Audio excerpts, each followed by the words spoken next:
जी अस्सलाम वालेकुम व्यूअर्स, मैं हूं डॉक्टर मोहम्मद सलीम अख्तर और आप देख रहे हैं बिन लतीफ़ अपडेट्स चैनल। तो आज हम डिस्कस करेंगे कि क्या 15 नवंबर को पाकिस्तान और जो बैन कंट्रीज़ सऊदी अरब ने किए थे उनसे फ़्लाइट्स ओपन हो रही हैं डायरेक्ट या नहीं। तो सबसे पहले मेरी गुजारिश है कि बिन लतीफ़ अपडेट्स मेरे चैनल को सब्सक्राइब करें, वीडियोस को लाइक करें, शेयर करें, बेल आइकॉन को भी प्रेस करें ताकि मेरी हर आने वाली वीडियो आपको सबसे पहले मिल सके। तो चलते हैं वीडियो के टॉपिक की जानिब। तो व्यूअर्स, सबसे पहले मैं आपको गुजारिश ये करूँगा कि देखें, ये जो हम आइडिया लगाते हैं या आपसे डिस्कशन करते हैं कि फ़लाँ तारीख़ को सऊदी गवर्नमेंट जो है वो फ़्लाइट्स ओपन करने जा रही है, तो ये कोई अफवाहें नहीं होती। असल में होता ये है कि जो तजिया निगार हैं, बड़े बड़े तजिया निगार और बड़े बड़े जो ट्रैवल एजेंसी चला रहे हैं, ये उनका ये तजिया होता है। सऊदी गज़ट से कुछ ऐसी न्यूज़ मिलती हैं, मस्जिदुल हराम से कुछ ऐसी न्यूज़ आती हैं, मस्जिद नबवी शरीफ से कुछ ऐसी न्यूज़ आती हैं कि हम उससे अंदाज़ा लगाते हैं कि इंशाअल्लाह ताला फ़्लाइट्स जो हैं वो ओपन होने वाली हैं।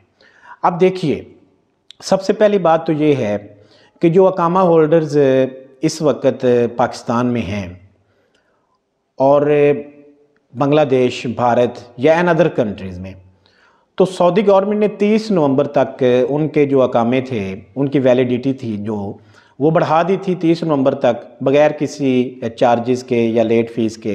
उन्होंने कहा था क्योंकि ये बैन है कंट्री, तो जो अकामा होल्डर हैं उनको ये रिलैक्सेशन दी जाए कि 30 नवंबर तक इनके जो अकामा हैं वो उनकी वैलिडिटी बढ़ा दी जाए। तो ये अब उन्होंने एक मरतबा नहीं, कई मरतबा वैलिडिटी बढ़ाई है, ठीक है। तो अब ये लास्ट उन्होंने बढ़ाई थी, तो इसके बाद सुनने में ये आ रहा है कि मे बी कि वो फ्री ऑफ कॉस्ट जो है वो वैलिडिटी वो आगे इसकी नहीं बढ़ाएंगे। तो सबसे पहले तो ये मैं आपसे अर्ज़ करता चलूँ कि इस वक्त सऊदी अरब में जो कोविड के रोज़ाना जो केसेस रिपोर्ट हो रहे हैं वो 50 से कम हैं।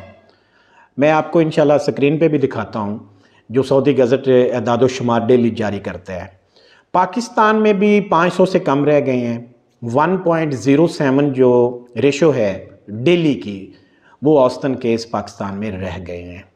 तो पाकिस्तान में इस वक्त जो है तकरीबन 5 करोड़ ऐसे अफराद जिनको डबल डोज़ लग चुकी है, 10 करोड़ के करीब, कमी बेशी माफ़ फरमाइएगा, 10 करोड़ के करीब जिनको फर्स्ट डोज लग चुके। तो पाकिस्तान भी इस हवाले से वर्क कर रहा है कि कोविड की जो वैक्सीन है वो पॉपुलेशन को लगाई जाए ताकि उनको ट्रैवलिंग के सिलसिला में कोई इशू ना बने। तो नादरा जो है वो सर्टिफिकेट भी जारी कर रहा है। अब सऊदी गवर्नमेंट ने 4 अप्रूव्ड किए हैं, जिसमें मॉडर्ना है, जॉनसन एंड जॉनसन है, फाइज़र है और इसके अलावा एक और है, वो गालबन है ये एस्ट्राज़ेनेका। तो उन्होंने कहा था कि जो गैर मुल्की आएंगे वो एक फाइज़र के बूस्टर डोज लगवाएं और हमारी मुमलिकत में वो दाखिल हो सकते हैं। तो अब पाकिस्तान में केसेस कम हो रहे हैं, सऊदी गवर्नमेंट में केसेस कम हो रहे हैं, और सबसे जो आज मैं आपसे बड़ी डिस्कस करने लगा हूँ बात, या जो आपको गुड न्यूज़ देने लगा वो ये है कि वहाँ पे एक बहुत बड़ा हाल जो है करंटीना सेंटर के हवाले से वहाँ पे कायम कर दिया गया है ताकि जो गैर मुल्की अफराद आएँ जिनको वैक्सीन नहीं लगी है वो वहाँ आके क्वारंटाइन करें, फिर PCR रिपोर्ट करवाएं, इसके बाद उनको डोज़ लगाएंगे और वो अपने काम पे जा सकेंगे। तो ये है सारी सूरत हाल। तो इससे हम ये अंदाज़ा लगाते हैं कि वो इतनी बड़ी जो है ना पैमाने पे तैयारियां कर रहे हैं अकामा होल्डर को वापस लाने में, उम्रा ज़ायरीन को सहूलत देने में। आपने देखा होगा कि मस्जिद हराम में अल्हम्दुलिल्लाह पहले की निस्बत बहुत ज़्यादा रश है।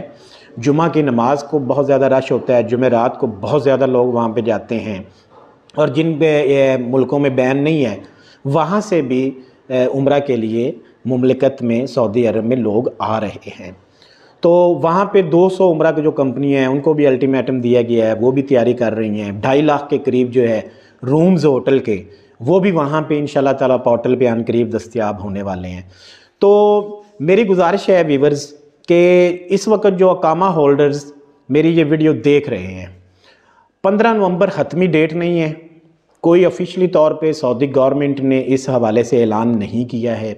मेरी उनसे गुजारिश है कि वो 30 नवंबर का जो उन्होंने वैलिडिटी उनके अकामा की बढ़ाई है सऊदी गवर्नमेंट ने, उससे फ़ायदा उठाएं, वो वाया को यूज़ करें। दुबई से रिजेक्शन हो रहे हैं वीज़े, तो मैं ये मशवरा देता हूँ कि आप जॉर्डन के ज़रिए जो है आजकल अच्छे पैकेज लोगों ने दिए हुए हैं ट्रैवल एजेंसियों ने, तो आप जॉर्डन के ज़रिए कोशिश करें, क्योंकि आपके पास जो है ना मैक्सिमम 20 दिन हैं, तो 14 दिन आपने वहाँ पे क्वारंटाइन होना है।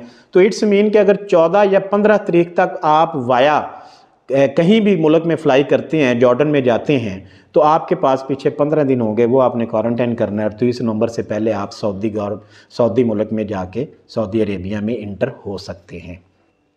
तो आप भी दुआ कीजिए, मैं भी दुआ करता हूँ कि अल्लाह तबारक व तआला हमारे लिए आसानियाँ पैदा करे, हम फिर से मस्जिद नबवी शरीफ की ज़ियारत कर सकें, मस्जिद अल हराम में जाके नमाज अदा कर सकें, उम्रा अदा कर सकें, तवाफ़ करें, आब ज़मज़म वहाँ जाके पिएँ, और पहले की तरह जो रौनकें हैं, हजर अस्वद का बोसा है वो ले सकें, खाना काबे के गुलाफ को छू सकें, ठीक है, रुकने जमानी को जो है वो अपना हाथ लगाएं। तो ये सारी रौनकें जो हैं वो अल्लाह पाक हम पे आसानियाँ पैदा करे और दोबारा से बहाल हो जाएं। तो इंशाअल्लाह ताला अल्लाह पाक रहीम है, करीम है, गफ़ूर हैं, हमारी दुआओं को सुनने वाले हैं। और आप भी दुआ कीजिए, मैं भी दुआ गो हूँ। तो इंशाअल्लाह ताला इसके अलावा जो भी अपडेट आएगी आपका भाई आपसे फ़ौरी शेयर करेगा। अस्सलाम वालेकुम, फ़ी अमानिल्लाह।